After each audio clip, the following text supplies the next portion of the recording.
yan. Nililigaw ko sila. Magpalit na lang tayo ng damit para hindi na lang tayo makilala ng gusto. Hindi, gano'n.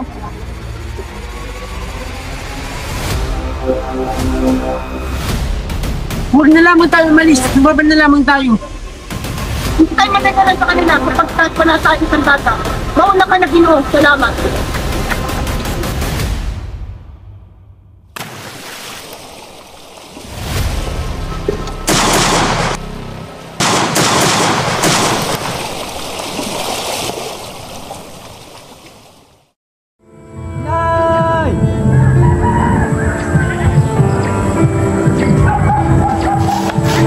Inay!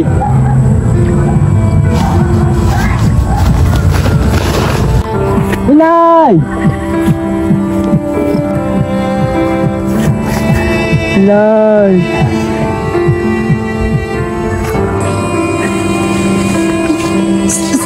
Sino ang babaeng iyan? Siya po si Sisan, nanay ko. Kinig kang mabuti sa akin. Sunugin mo ang bangkay ng aming iyong ina. Kung walang darating na sino man, ay hukayin mong ginto na ibinoon ko. Ariin mong iyo ang mga iyon at gamitin mo sa iyong pag-aaral.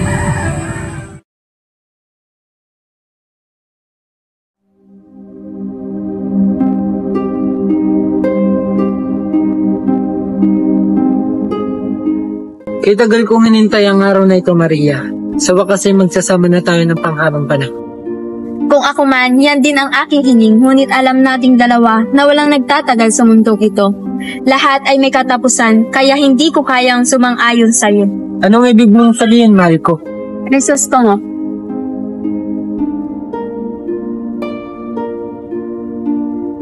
Kapag nawala ba ako, malulungkot ka ba? Ayos ka lang ba? At bakit bigla ka na lang nalungkot? Ano ba yung mga tinatanong mo? Wala. Pakisagot na lang aking mga tinatanong, pakiusap. Kailangan ko ba bang sagutin ang mga yan? Hindi ako malulungkot sa panahon ngayon. Malamang wala rin naman ako. Mas mabuting mamatay na lang ako kaysa mabuhay nang wala ka. Wag. Wag mong gawin ang bagay na yan. Kayanin mong mabuhay nang wala ako kusustada. Gawin mo na lamang ito para sa akin. Pero Mari, basta wag mo pababayaan ang iyong sarili. Mawawala ako pero hindi ang pagmamahal mo. Lagi ka pa rin nandito sa aking puso. Mag-iingat ka palagi, Crisostomo. Paalam. Teka, sandali. Saan ka pupunta? Mahal ko.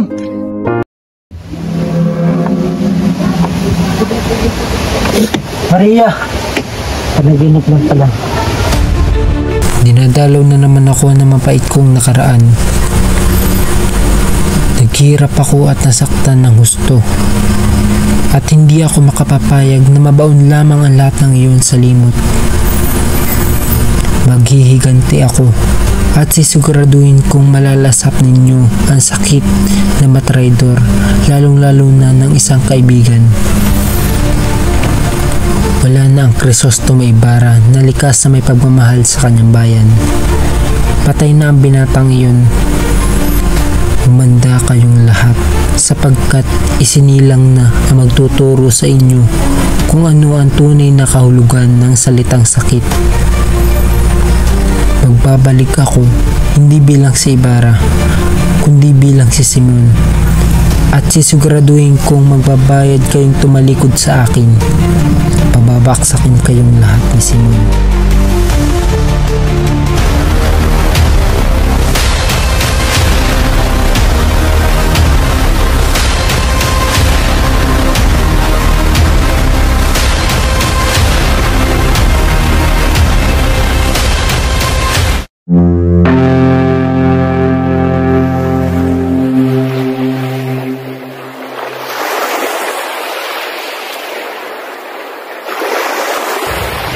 Diyos mio, kay bagal-bagal ng bapor na ito.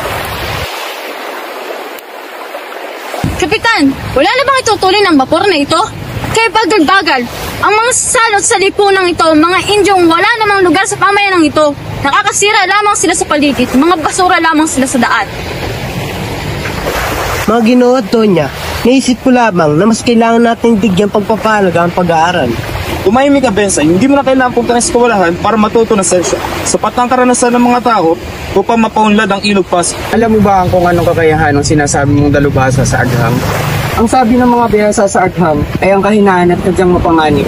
Ngunit tingnan mo hanggang ngayon at andyan pa din ang tulad. Hindi ito natitinag, baka man o lindon. Sumasang-ayon ako sa sangguni mo, Padre Sal. Isa pa, ang isang problema natin ay wala nang magandang ilog sa ating lupain. At ito na naging problema ng ating mamamayan ngayon. Kung gayon, kailangan natin makaisip ng solusyon upang maisantabi na ang lumalalang suliranin nito. Ano namang solusyon ang dapat natin gawin? Ang solusyon ay napakadali. Hindi ko lang mawari kung bakit walang sino man ang nakaisip nito. Anong nais mo ipahiwat, Ginoo? Naisip ko lamang na magandang remedyo sa ating problema kung magbubukas tayo ng panibagong ilog sa pamamagitan ng pag-uukay ng kanan. Ngunit ang salaping gagastusin sa mga manggagawa, saan tayo kukuha, Ginoong Simon? Hindi problema yan. Gamitin natin ang mga bilanggo bilang manggagawa. Kung hindi ito sapat, ay gamitin natin ang mga mayayaman, bata man o matanda ay pagaway. Sa ganitong paraan ay wala tayong mawawala sa pera. Ang parang iyan ay magiging sanhi ng himagsikan. Kung wala rin naman kayo maisip na solusyon sa problemang ito, ay maaari nyo naman pag-isipan na mabuti ang aking solusyon. Wala rin namang mawawala kung susubukan natin o hindi.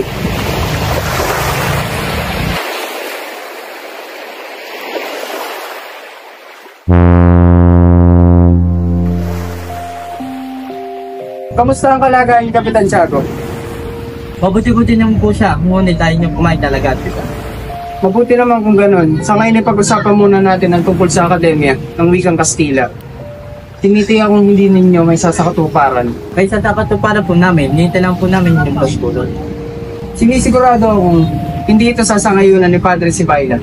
Si Padre Rene po ang tutulong sa amin sapagkat binigyan namin siya ng 2 kabayong kastanya. Nangako siya na makikipagkita sa Kapitan Hirana. At ang mga magtuturo, Meron na po, kalahating tipin at kalahating sila. at ang bahay, Inihandog po ng mayamang makarayag ang isa niyang bahay. mukhang ang lahat ng bagay ay inihanda niyo na. Naway magtagumpay kayo sa inyong pinaplano.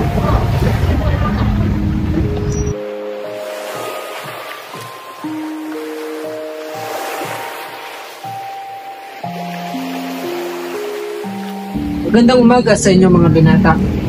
Kamusta kayo? Ako ba ay nakakabala? Nagagalak po akong makilala kayo. Bahay ba tayo? Nais niyo ba uminom ng sabdesa? Hindi po kami nainom. Hindi umiinom. Kaya walang lakas at sigla ang mga Pilipino. Dahil puro tubig na lang ang kanilang iniinom. Tama nga ang sinabi ni Padre Camora. Ginoo, pasabi na lang po kay Padre Camora kung mas maiging tubig na lang ang kanyang inom upang mawala na ang bulong-bulungan patungkol sa kanya. Kapag ang tubig ay matabang at nainom, ito'y nakakapatay na apoy. Kapag ito pinainit, nagiging sinaw. Kapag ito'y nagalit, nagiging malawak ang karagatan at pagwawater ng kapataungan.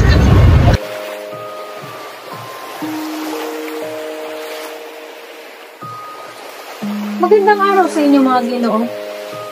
Pasensya na kung kayo may naabala ko sa inyong usapan. Ngunit Ginoong Isagani, pinapatawag po kayo ng inyong amain si Padre Florentino.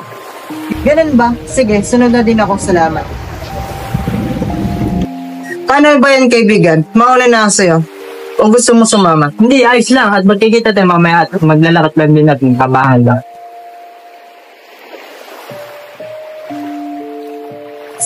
Ama, pinapatawag niya daw po ako. Oh, Isagani, nandiyan ka na pala. Sinasabi ko lang sa'yo na huwag ka muna akit sa kubyerta habang nandun pa ako. Opo. Oh, sige, mauna na ako. Hindi niyo na ako pinapakit dahil natatakot siyang makausap at makita ko si Doña Victorina.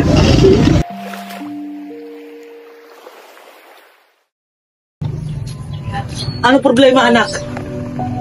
Patuloy na itinataas ng mga pride ang upang ama. Hindi ko na lang kung anong gagawin. Magtiis ka na lang.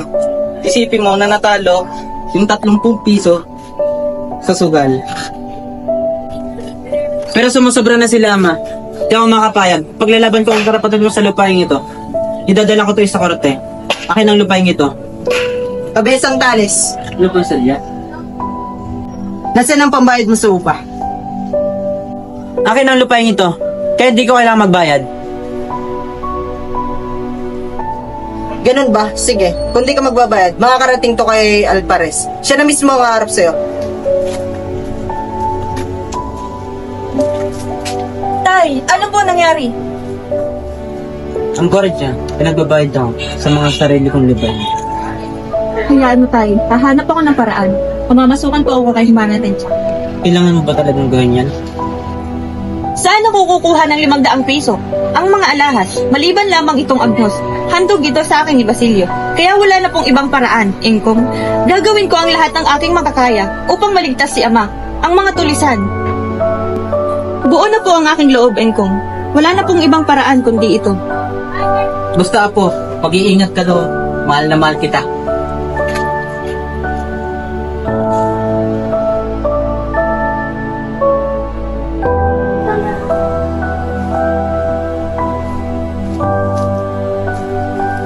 Inay, kumusta ka na? Nay, ako pa ito si Basilio. Sobra na ako nang ulila sa iyo, Nay. 13 taon na hanggang ngayon, nadadama ko pa rin ang iyong sakit dulot na nakaraan.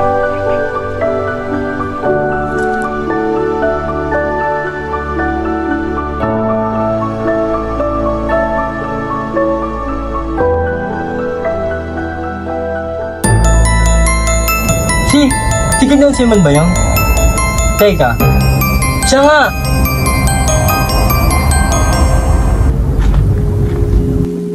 May tutulong ba sa gito? Sorry ko na ito, una tayo nagkita. 13 taon nakalipas. Tinulungan niyo ako para hindi mo nakaalala niyo pa. Kung kayo nakikilala mo pala kung sino ako. Ito si Ginoong para. Alam na marami na patay ka na. Alam mo ba maaari ka mapahamak dahil lang nalaman mo ang sikreto ko?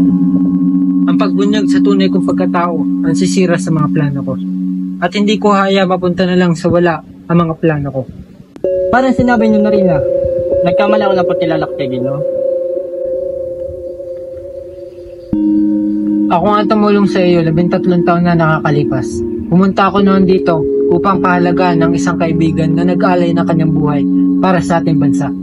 Mali, kailanman na hindi mapagsasama ang mga Pilipino.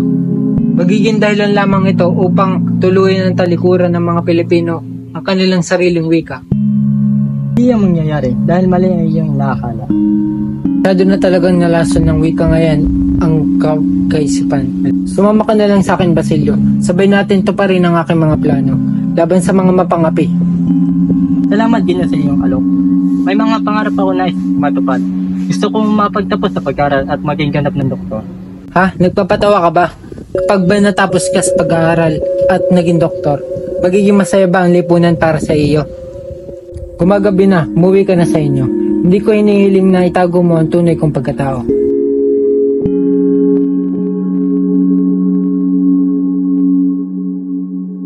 Tama kaya ang ginawa ko? Basta, mamamatay ang mahihina, matitira ang malalakas.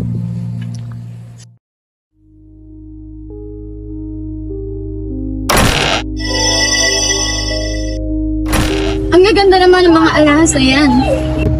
Ang mga alahas na ito ay galing pa sa Egypto. Natatpuan ito sa pyramid na pagmamayari ni Cleopatra. Nagdala rin ako ng mga hikaw at singsing, sigurado magugustuhan.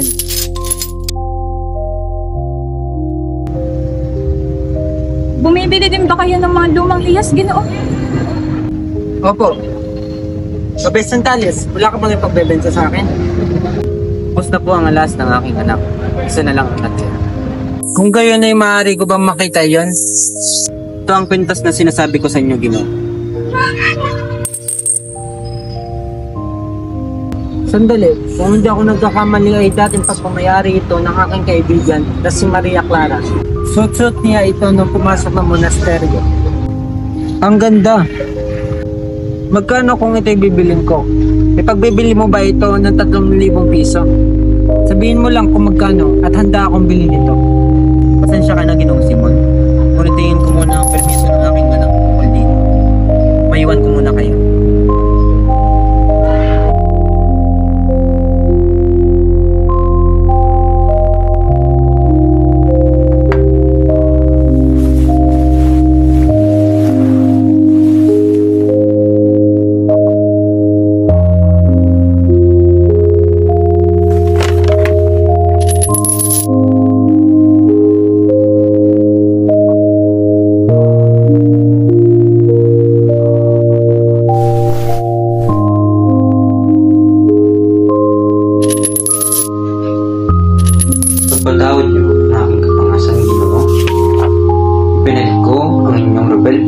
prutas na nais niyong makuha.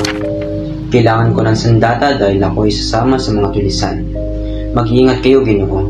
Kinalulungkot ko, ngunit sa muli natin pagkikita ay magtuturingan tayong magkaaway. Natagpuan ko na din ang taong aking hinahanap.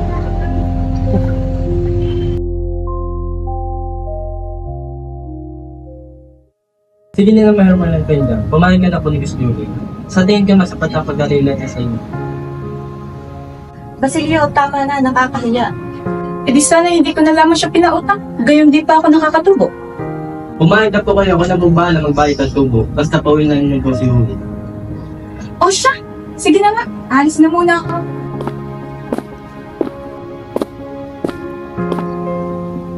Salamat, Basilio. Handa ko gawin lahat para natin. Ganun din ako, Basilio.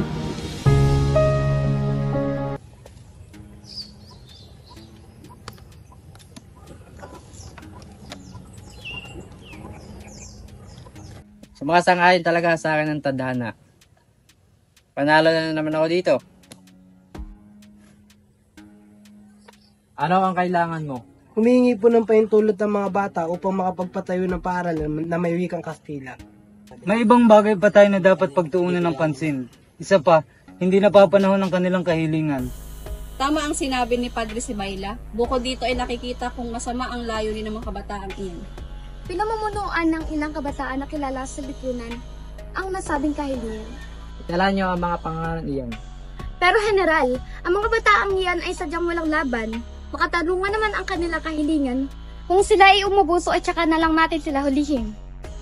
Maganda naman ang sesyon ng mga kabataan yan. Mas maganda siguro na tularan natin ang mga huwesta. Hindi. Mas maigi kung magpa-Fransiskano sila o kahit ano. Huwag lang maging huwesta. Ginoo at mga padre, ipagpaliban na lang natin ito bukas sapagkat may mga dapat pa akong ayusin. General, ang dalagang anak ni Cabretang Talit ay pumarito. Hiniling niya na palayain na ang kanyang lolo. Sundin ang kanyang kahilingan na palayain ng kanyang lolo. Ayoko naman maging masama ang tingin sa akin ng mga tao.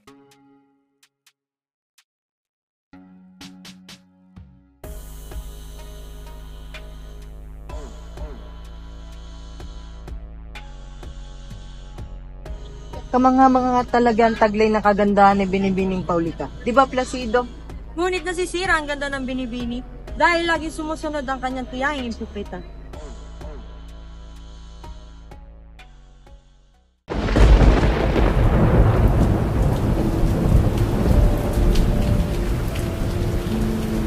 Nasaan na ang 7,000 na inutang mo? Wala na akong pela, Senyor Simon.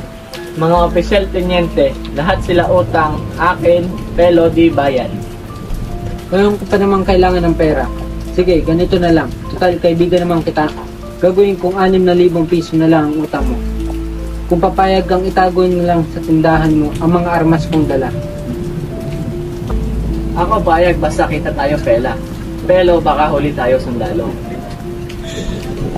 Kaya nga dapat huwag ka ngayon. Mamayang gabi na ang dating ng mga baril. Kaya dapat tayo mag-iingat. Ako takot sa iyong sabi. Meron ako balil, pero di ko hawak. Takot ako.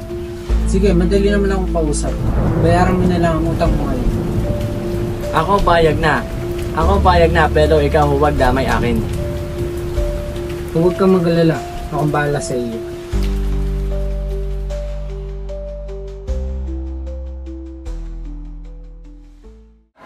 Ano ba yan? Ang tagal. Oo nga kanina po kayo dito, di pa rin nagsisimula. Ang ba, kakailis naman. Sino pa ba iniintay natin? Dati hindi pa tayo nagsisimula.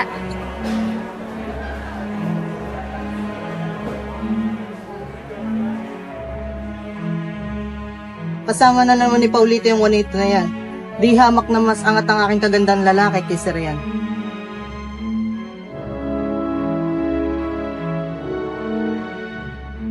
Kulang na lamang ilumawa ang mga mata niyang nilisagani. Nakakita lamang ng mga dalagang nagkakakambot dyan. Nakakita lamang ng dalagi.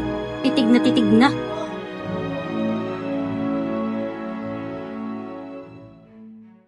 Halika rito, Simon. Maupo ka.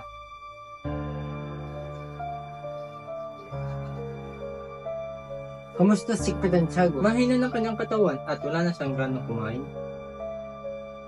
Parang bansang Pilipinas, habang tumatagal ay lalong nangihina.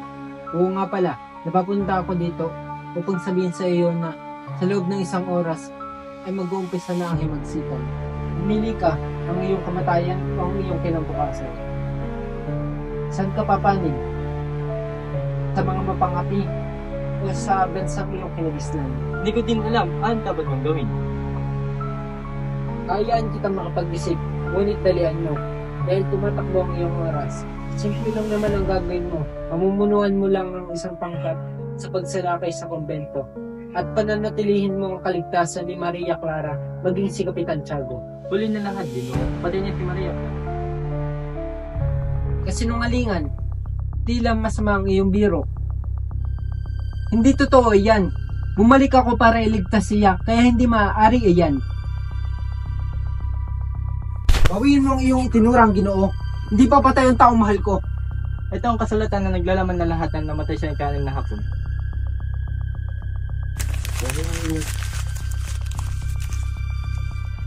Hindi maaari na hindi niya nalamang buhay ako.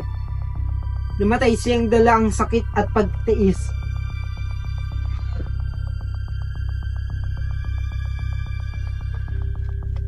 Kahabag-habag ang nangyari sa kanya. Nagtiis siya dahil sa minamahal niya.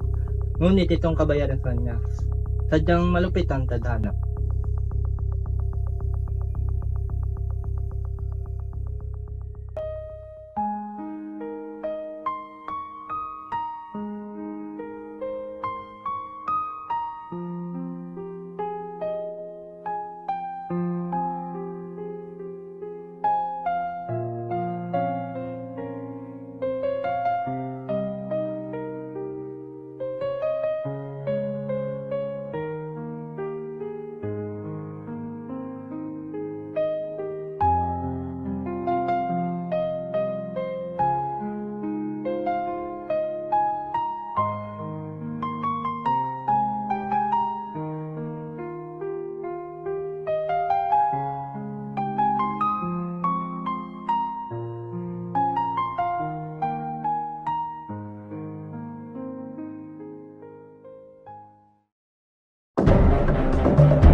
Tia Victorina, bakit tila naman yata napakatagal ng ating sundo ngayon? Siyampunan.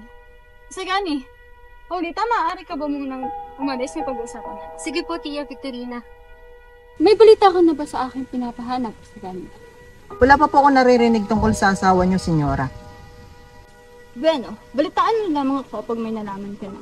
Bakit kasi kailangan pa maghintay ng 10 taon para magpakasal? Ha? Kasal? At sino naman maserting Ginoo? Malas ka mo. Anong kamo? May sinasabi ka ba riyan? Ha, Isagani?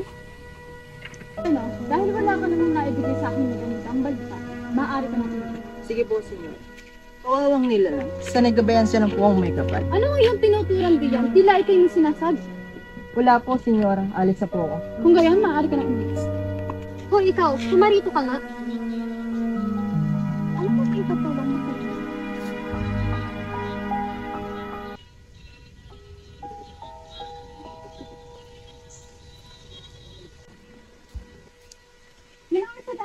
O, ano yung sadya?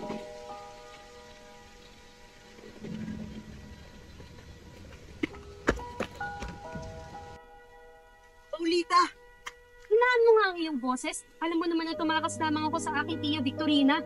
Pasensya na, Ero ko, nasasabik lang ako makita. Ano nga ba ngayon sadya at bakit mo ko pinatawag?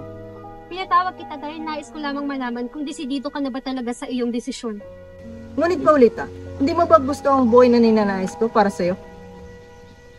Yun ba talaga ang buhay na nais mong isagani? Ang manirahan sa libig na lugar? Malayo sa modernismo at sibilisasyon? Isagani, hindi iyon ang bagay na gusto ko. Pinapunta kita rito dahil nalaman ko na nais akong ipakasal ng aking tiya kay Juanito. At tinanggap ko ang bagay na yun. Dahil alam ko na kay Juanito ay may magandang kinabukasan ako. Hindi sa'yo. Na walang kasiguraduhan. Paulita! Tama na, Isagani. Tumigil ka na. Hindi na kita mahal. Palayain mo na ako. Kung ayun ang iyong desisyon, Paulita, ipaparehain na kita. Basta't lagi mong tandaan ay mahal na mahal kita.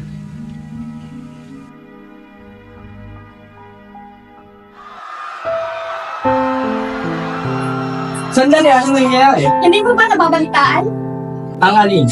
Ang plan pag-ibig sa mga residente ay hindi na tatulong. Muna natin. Sige, salamat. Basilio, narinig mo na ba ang balita? Oo, ngunit ako nagdudulungan. Ano ba talaga nangyayari?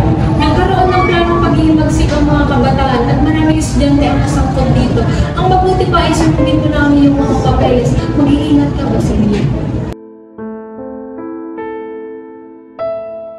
Hindi na mahalaga kung sino ang bigay ng paski na yan.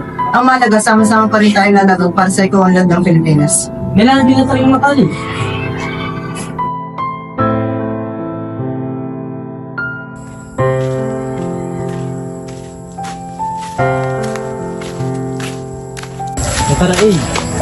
Basilio, anong ginagawa mo dito? Hindi mo ba alam na maaari kang mapahamak sa bigla-bigla mong pagsugod? Gusto naman sana kita kausapin. Injo, anong iyong pangalan? Basilio. Basilio po ang aking alam. Mabuti naman at di mo na kami pinahirapan pa. Dinadakit ka din namin, Basilio.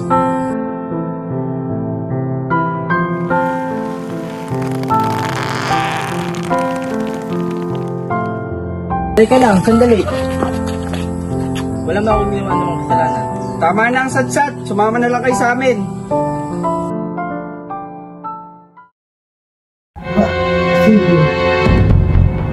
Kapitan Tiago, may kailangan po ba kayo?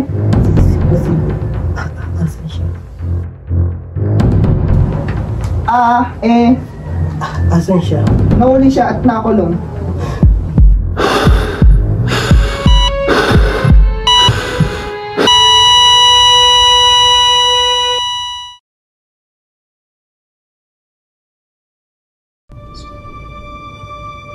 Hermana Bali, huwag na po kaya tayong tumuloy. Tara na ho. Pero ayoko pa talagang tumuloy. Ano ba, Huli? Akala ko ba gusto mo makalaya si Basilio? Pero ano po? Ano kailangan niyo? Ba't kayo naparito sa aking kumpento? Padre, andiyan na pala kayo. May gusto daw pong sabihin sa inyo si Huli. Huli, halika dito. Magmano ka kay Padre.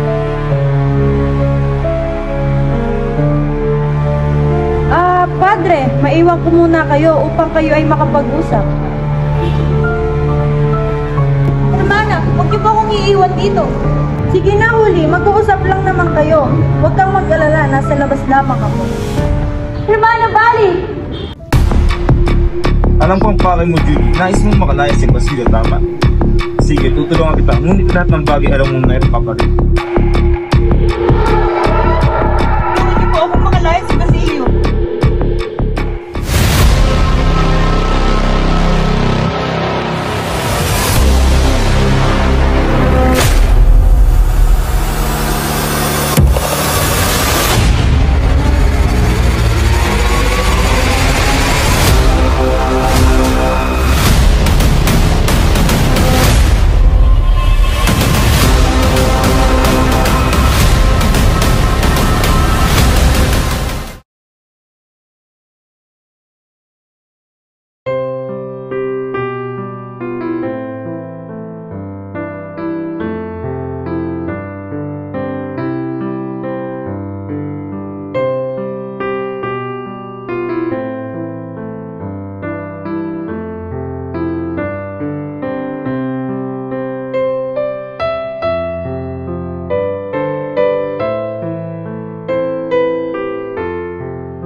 sana ay gustuhan ng kasiyahan para sa inyong dalawa.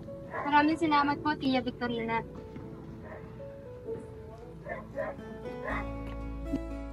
Ginoong Simon! Binabati ko kayong dalawa. Naway mamuhay kayo ng matuwasay at payapa. Maraming salamat po, Ginoong Simon.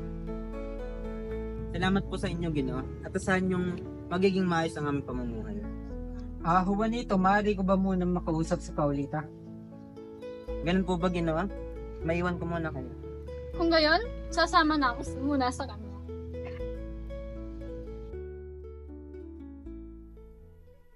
Iya, sigurado ka ba din sa pinapasok mo? Opo, Ginoong Simon. Sigurado na po ako. At isa pa, kung si Isagani po ang iniisip nyo, hindi nyo na po kailangan pong mabahala. Hindi ko na po siya mahal. At alam ko po kay Juanito po, ay maganda po ang aking kinabukasan. Kung ngayon ang sa tingin mo ay tama, basta lagi mo lang tatandaan na hindi isip ang magtatakda, kundi ang puso. Sige, Iya, alis na ako. Muli, binabati kita ng maligayang kasal.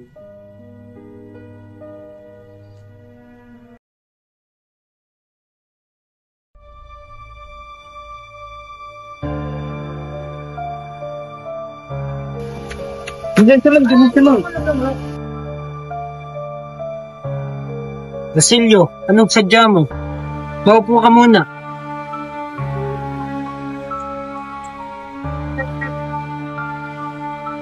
Nagpapasalamat na sana po ako dahil pinakausapan niyo po si General para palayain ako.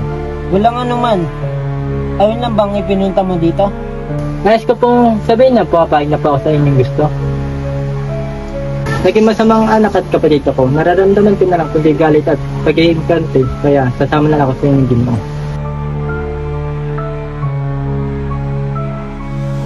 Aanin niyo ang lamparang ilan? Sandali lang.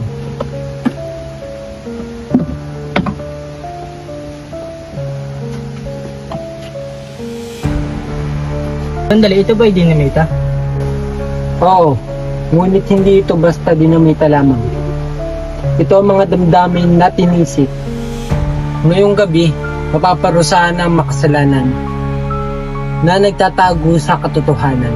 Mamayang gabi, magkakaroon ng kasiyahan. Lalagay ko ang mga lamparang ito sa gitna ng handaan. Magbibigay ito ng ningning na liwanag, ngunit pagkaraan ng 2 minuto ay unti-unti itong lalamlam. At kapag ito ay naayos, ang mitsi nito ay boom! Sasabog ang bomba. Ano naman aking gagawin? Ganap na ikasiyam, sasabog ang lampara. At gusto kong ikaw ang mamuno sa mga artelyo. Dadalhin mo sila kay Quiroga dahil doon nakaimbak ang mga baril. Kami naman ni Cabezang Tales ay susubukang agawin ang tulay. Ang pagsabog ang magiging hudyat upang sila ay magtipon-tipon at sumugod. Magkakagulo at nanaisin na lamang ng mga mamamayan na lumaban. Mamamatay ang mga mahihina at matitira ang malalakas. Lahat? Kahit ang mga walang laban at inosente? Oo, lahat. Mula sa dugong dadanak ngayong gabi ay sisibol ang panibagong lahi. Isang lipunan na hindi na muling maaapi. Mag-iingat ka, Basilio. Sige, Ginoo. Magkita na lang tayo mamaya. Mag-iingat po kayo.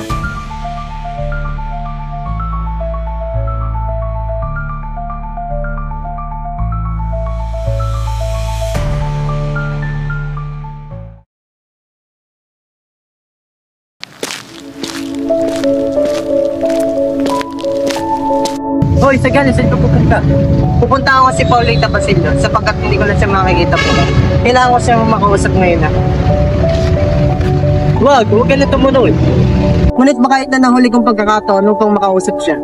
Kaya huwag ka na pumunta doon. Makinig ang mabuti sa akin, Sagani. Medyo may nasa subtutorgan na iyon. Ano mga oras? Kaya utang na lang pumunta pagkat pa.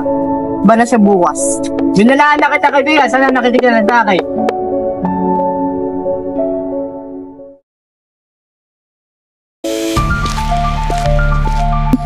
Ginong Simon, halika at saluhan mo kami. Pagpatawad niyo, may mahalaga lang talaga akong gagawin. Ang ganda naman ng lamparang iyan. Maraming salamat, Ginong Simon. Ngunit sigurado ka ba na hindi ka muna nakakain kahit saglit lamang? Salamat sa inyong alok. May mahalaga lang talaga akong gagawin. Sige, mauna na ako. Sandali! Ano ito?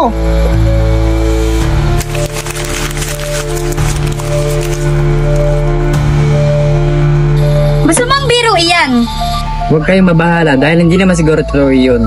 Ngunit ang galing sa taong matagal ng patay, tunay nga masamang biro iyon. Sulat kamay ito ni Crisostomo. Hindi ako pwede magkamali. Hindi kaya nais niya tayong patayin? Huwag niyo nang alalahanin iyan. Ituloy ang kasiliyahan. Padre Rene, pakita sa amin siya ng lampara. Sige, saglit lamang. Pagnanakaw!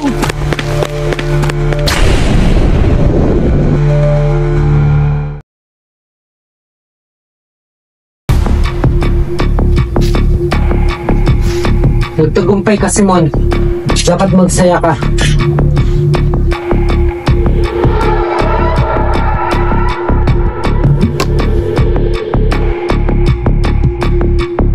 Tapos na ang aking mission dito.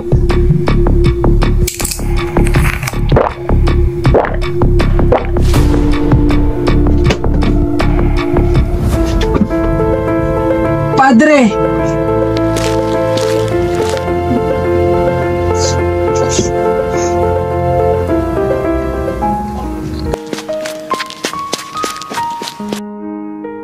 Ginoong Simon!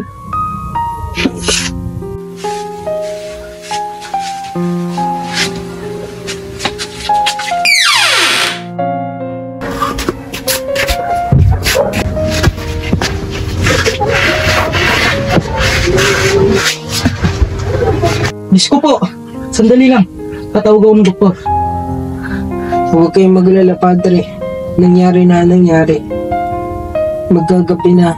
Nais ko sana sabihin ang mga lihim ko. Handa ako makinig sa inyo, Ginoong Simon. Totoo naman, Padre, na may Diyos, di ba? Padre, tulungan niyo ako. Ayoko mamatay na may dalang kasalanan. Nais ko sana magkumpisal. Makikinig ako sa iyo. Pinalain ako po ang lahat dahil galit ako sa mundo. Bumalik ako upang hindi ganti at balikan ang lahat na umaki sa akin. Hindi ko lang alam, Padre, maintindihan kung bakit ako pa ang kanya pinapakisahan. Maraming salamat, Padre. Ngayon, kaya pa na ako ng mga buhay.